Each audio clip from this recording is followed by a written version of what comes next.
May 31st, 2011 will see the centenary of the launch of the Titanic, which is a very important milestone for Belfast, the city in which this most famous of ships was built.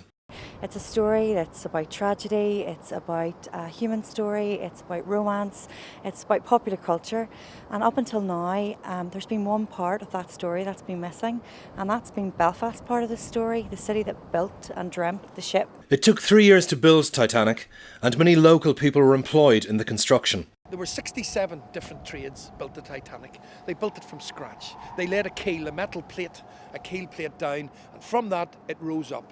And everything that they put on that ship, they made themselves. They brought in timber and they dried it out.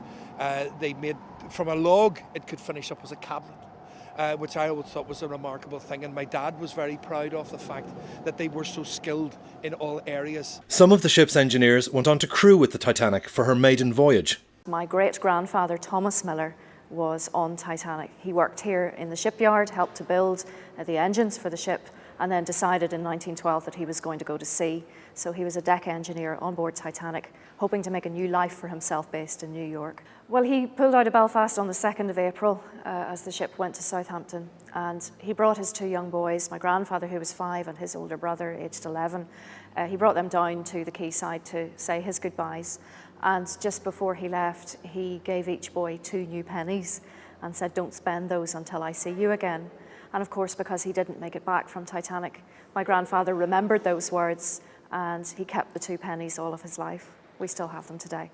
The centenary of the launch is being marked with some very special events and exhibitions, such as Titanica in the Ulster Folk and Transport Museum. It's very fitting that in the centenary year of the launch of Titanic, we have put together this wonderful exhibition called Titanica, which for the first time brings together collections from National Museums Northern Ireland, alongside collections from Titanic herself. The breadth and wealth of the collection that they have here, which could inform so many people who are researching Titanic.